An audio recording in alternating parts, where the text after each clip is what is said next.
¿Cuál es el pecado imperdonable o blasfemia contra el Espíritu Santo? ¿Saben que la Biblia nos enseña que todos nuestros pecados son perdonados cuando arrepentidos venimos ante Jesús?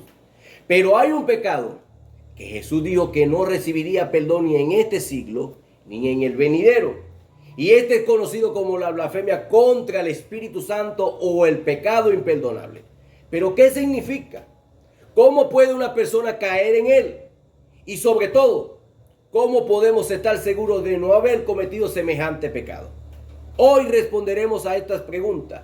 Y ojo, porque la respuesta que vamos a dar en este video es muy distinta quizás a la mayoría de videos que usted puede encontrar en internet. Mi nombre es Joel García, ya comenzamos.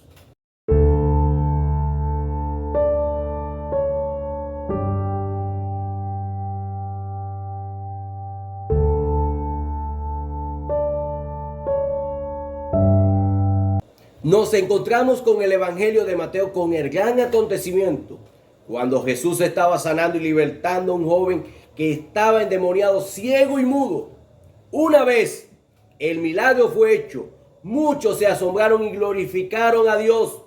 Pero sucede que algunos de los fariseos que estaban presentes en dicho evento comenzaron a decir en voz baja que Jesús había echado fuera el demonio del muchacho por el poder de Belcebú, príncipe de los demonios.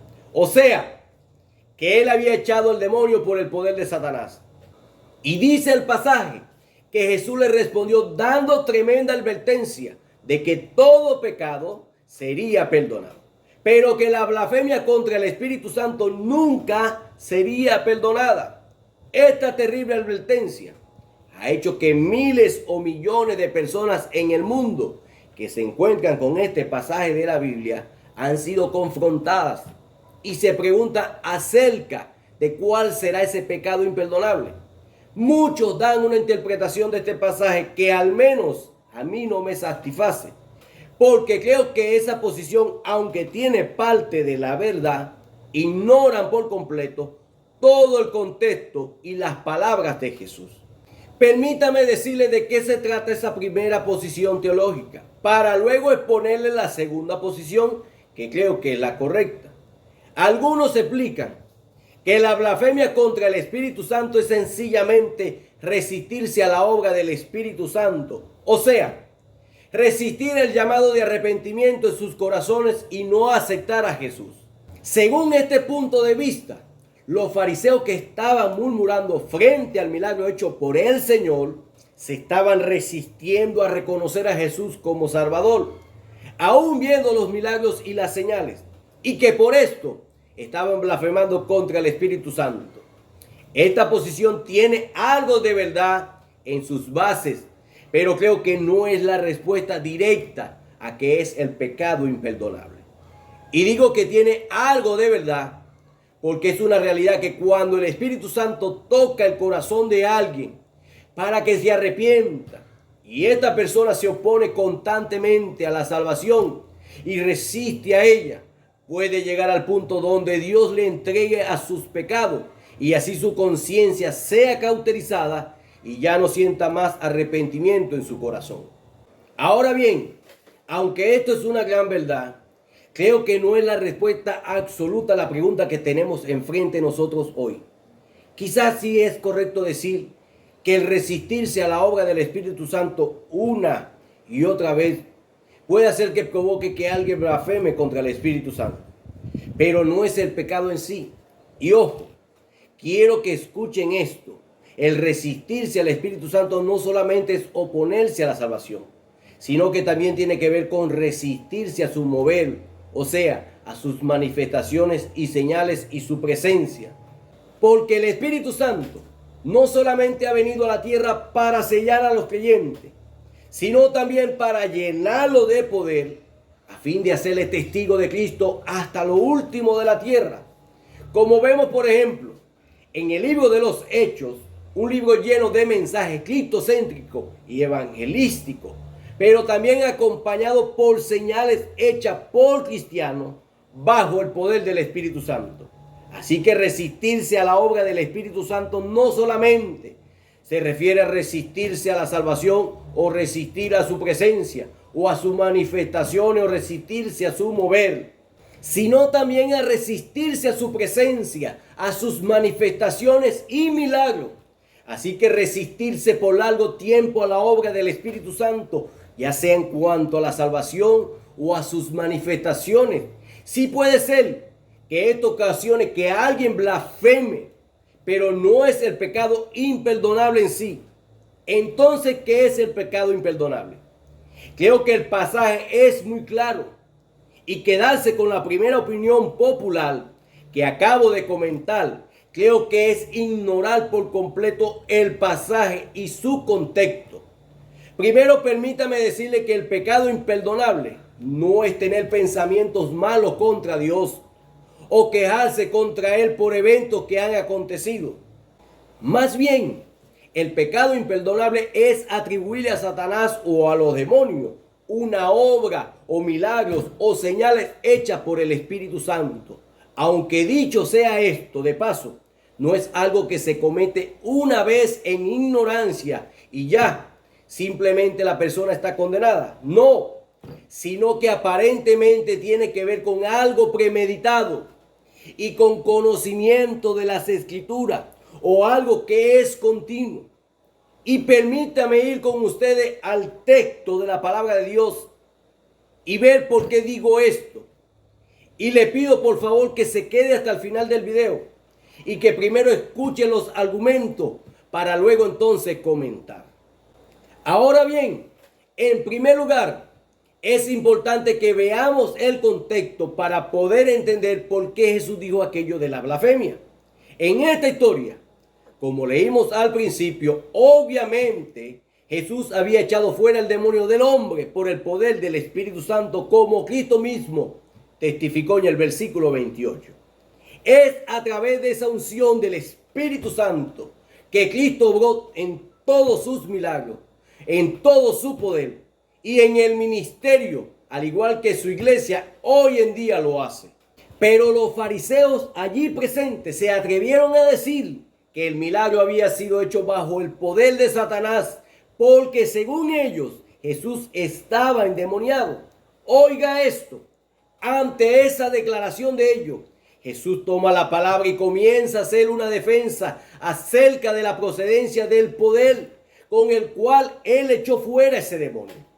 Fíjese en el pasaje que todo el contexto trata de una batalla verbal por identificar bajo qué poder Jesús había obrado, si bajo el poder del Espíritu Santo o bajo el poder de los demonios. Por esto Jesús le dice en el libro de Mateo capítulo 12, versículo 27 al 28, y si yo echo fuera los demonios por Beelzebú, ¿por quién los echan vuestros hijos? Por tanto, ellos serán vuestros jueces. Pero si yo por el Espíritu de Dios echo los demonios, ciertamente ha llegado a vosotros el reino de Dios. Por favor, note conmigo lo que acaba de acontecer. Los fariseos dijeron que el milagro fue hecho por los demonios, pero Jesús le dice que es imposible, porque su milagro fue hecho bajo el poder del Espíritu Santo. Y note esto, e inmediatamente Jesús advierte en Mateo capítulo 12, versículo 31 al 32, dice: por tanto os digo, todo pecado y blasfemia será perdonado a los hombres, mas la blasfemia contra el Espíritu Santo no le será perdonada. A cualquiera que dijere alguna palabra contra el Hijo del Hombre, le será perdonado. Pero al que hable contra el Espíritu Santo, no le será perdonado, ni en este siglo, ni en el venidero. Es verdad que los fariseos se estaban oponiendo y se estaban resistiendo al Evangelio de Cristo. Pero note que el contexto no se trata de eso, sino de una declaración que ellos habían dicho, poniendo en duda el origen del milagro. Y ojo, vemos como la defensa que Jesús hace es para advertirle que la procedencia de su milagro era de Dios. O sea, era una cuestión de identificar a través de qué poder Jesús había echado fuera el demonio. Otra razón por la cual decimos que la blasfemia contra el Espíritu Santo es atribuirle su obra a Satanás es porque Jesús habló de la blasfemia como la palabra que alguien dice. O sea, que la blasfemia del Espíritu Santo es algo premeditado, pero también verbal, algo que la persona dice con su boca. Escuché a un maestro decir que la blasfemia no solamente eran palabras sin acciones contra Dios, pero en el caso del pasaje que estamos viendo, Jesús hace mucho énfasis en la palabra que ellos habían dicho. O sea, que el pecado imperdonable era algo que ellos habían pronunciado con sus labios. Por eso en el versículo 32 Jesús dice: a cualquiera que dijere, oiga esto, que dijere alguna palabra contra el Hijo del Hombre, le será perdonado. Pero el que hable contra el Espíritu Santo no le será perdonado ni en este siglo ni en el venidero. Note cómo dice que cualquiera que hablara contra Jesús, su blasfemia sería perdonada. Pero el que blasfemare contra el Espíritu Santo no sería perdonado.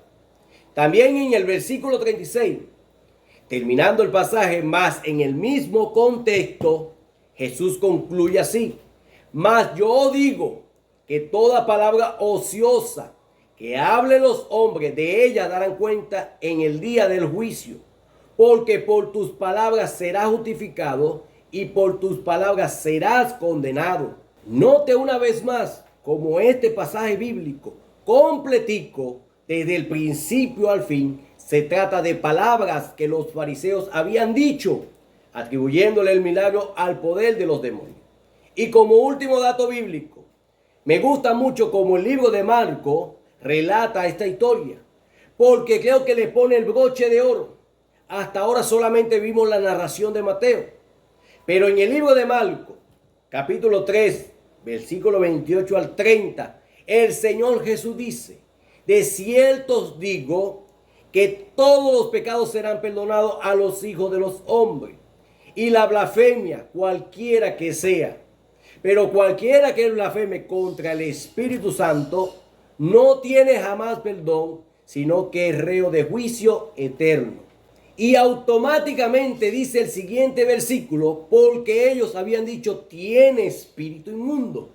O sea, Marcos le atribuye este comentario a la narración, dando a entender que la advertencia de Jesús no había venido simplemente por su oposición a la verdad, sino que era porque ellos habían dicho que él tenía espíritu de demonio, a través del cual, según ellos, él había echado fuera el demonio. Mi amado hermano, esto está más claro que el agua. Evidentemente, la blasfemia contra el Espíritu Santo es atribuirle a los demonios una obra hecha por el Espíritu Santo. Aunque es verdad que quizás el motivo por el cual alguien puede llegar a ese pecado es por tener un corazón endurecido y que se resiste constantemente a la obra del Espíritu Santo. Ahora bien, permíteme responder 3 preguntas antes de terminar este video, porque son preguntas que surgen de este tema tan interesante. Pregunta número 1: ¿por qué el decir alguna palabra contra Jesús, contra el Señor, es perdonado, pero el blasfemar contra el Espíritu Santo no? Y las personas se preguntan: ¿será que el Espíritu Santo es mayor que Jesús? Obviamente no. El asunto radica en que el Espíritu Santo es el encargado de convencer a las personas de pecado, y que cuando lo ofendemos a Él conscientemente, estamos ofendiendo al único que nos puede llevar al arrepentimiento. La segunda pregunta es: entonces, ¿qué hacemos con ciertos falsos milagros y señales que se ven hoy en día? No podemos juzgarla. Evidentemente siempre habrá falsos maestros, falsos predicadores, falsas señales también, porque las señales y milagros no solamente pueden venir de Dios, sino que también de los demonios. Y los demonios pueden hacer algunas señales para engañar a la gente, como sucedió en Egipto por los magos y las varas convertidas en serpiente. Así como también el hombre en su avaricia puede hacer señales para engañar a las masas. Y tristemente estamos viendo múltiples casos así hoy en día, que lamentablemente son piedra de tropiezo que hunden la fe de muchos y les convierten en incrédulos ante el mover de Dios.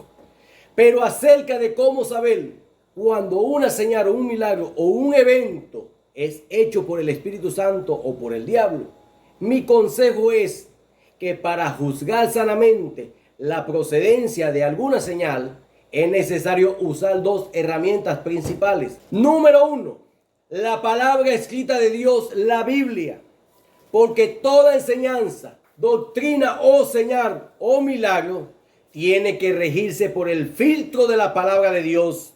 Y número dos, podemos usar el don de discernimiento de espíritu, un don que tristemente muchas personas no tienen hoy en día, en algunos casos porque se les ha olvidado buscar la llenura del Espíritu Santo. El apóstol Pablo, por ejemplo, se dio cuenta a través del don de discernimiento de espíritu que las palabras de una joven adivina en Filipo, que decía que ellos eran los hombres que habían venido de Dios, no venían esas palabras realmente de Dios, sino de los demonios. Por lo tanto, mi consejo es que cuando veamos alguna señal, debamos tener mucho temor de juzgarla deliberadamente, sin cuidado alguno. Para juzgar correctamente un milagro como falso, tenemos que estar muy seguros que lo que estamos viendo sea algo totalmente, algo que la Biblia critique con mucha claridad. Cuando así sucede, el Espíritu Santo nos revela también a nuestro corazón que eso no proviene de Él.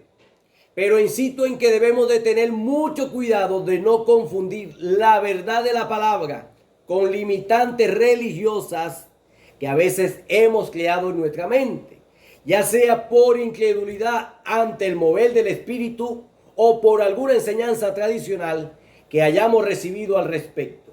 Mi amado hermano, siempre debemos de cuidarnos de no ser hallados luchando contra Dios mismo al atacar el mover del Espíritu Santo. ¿Y sabe por qué digo esto? Porque he escuchado de predicadores apáticos que han hablado mal del mover de Dios, que han contristado al Espíritu Santo, porque se han atrevido a llamar endemoniadas a las personas que hablan en lengua. Por ejemplo, o dicen lo mismo que los fariseos, que tal persona echó fuera a los demonios por el poder de Satanás. Esto es muy peligroso y es un riesgo demasiado alto que personas en su arrogancia y desconocimiento se toman. Pero mucho cuidado.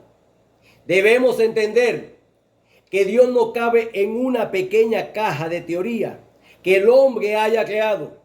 Así que juzgar ciertas cosas del Espíritu sin ningún tipo de temor y como algunos hacen, burlándose de ella hasta con sarcasmo, es sumamente delicado ante los ojos de Dios. Por eso, mi consejo es para los que hacen estas cosas. Mi consejo es que hablen con mucho temor sobre estas cosas. O mejor aún, que callen sobre aquellas experiencias que aún no han tenido porque pudieran ofender al Espíritu Santo. Mi amado hermano, no seamos nunca como los fariseos que tenían mucho conocimiento, pero que se habían cerrado a lo que Dios quería hacer. No seamos como los odres viejos, en los cuales no se puede echar vino celestial porque se desparrama. Seamos bíblicos, sí. Seamos celosos a la verdad, sí. Seamos celosos a la palabra de Dios, sí. Pero seamos también abiertos al mover del Espíritu Santo y tengamos más temor a juzgar ciertas cosas que provengan de Dios. Y la tercera y última pregunta que quizás algunos de ustedes se hayan hecho en el transcurso de este video es: ¿sería posible que yo haya blasfemado alguna vez contra el Espíritu Santo? ¿Sería posible que haya cometido ese pecado imperdonable? Y permítame decirle que a pesar de que la blasfemia contra el Espíritu es atribuirle a Satanás una obra hecha por Dios, como ya hemos explicado, no creo que sea algo que alguien haya dicho en ignorancia, como a veces los inconversos de Dios, como en el Pentecostés, que le dijeron a los apóstoles que estaban borrachos por hablar en lenguas extrañas. Creo que Dios perdona cuando hablamos desde nuestra ignorancia y también cuando por error hemos juzgado mal en nuestra ignorancia. Insisto, más bien el pecado imperdonable se trata de alguien que con conocimiento bíblico, así como lo tenían los fariseos, y premeditadamente desarrolla una ambición por atribuirle los milagros o señales del Espíritu a los demonios en su rebeldía a la obra y el poder de Dios. Esa persona puede en cualquier momento terminar en ese pecado imperdonable porque ha blasfemado contra el Espíritu Santo. ¿Sabe usted cómo saber con seguridad de que usted no ha blasfemado o no ha cometido el pecado imperdonable? Muy sencillo. Solamente el hecho de que usted se preocupa por haber cometido ese pecado ya me dice a mí que su corazón no está endurecido. Si usted siente arrepentimiento, por ejemplo, en su corazón por el pecado realizado y siente esa pasión por reconciliarse con Dios, buena noticia. Usted no está sin perdón, porque el que está poniendo ese sentir de arrepentimiento en su corazón, ¿sabe quién es? El Espíritu Santo. Así que si usted siente ese fuego que lleva a la verdad y a buscar a Dios, ese es el Espíritu Santo operando en usted. Sabe que la persona que ha cometido el pecado imperdonable ni siquiera se da cuenta que su corazón se ha endurecido, porque ya el Espíritu Santo tristemente no le lleva al arrepentimiento. Y la persona peca y no siente mal alguno por el pecado realizado. Así que mi consejo final es que tenga paz en el sacrificio de Cristo por usted y por mí, y que nos apoyemos en el poder del Espíritu Santo para santificarnos, llenarnos y también llevarnos a toda verdad. Y ahora sí llegó el momento de que comentes abajo y me des tu opinión sobre este tema tan interesante. También déjanos tu like y comparte este video con otros hermanos en la fe. Nos vemos mañana. Si Cristo no ha venido por su iglesia o si no hemos partido con el Señor, Dios te bendiga, Dios te guarde.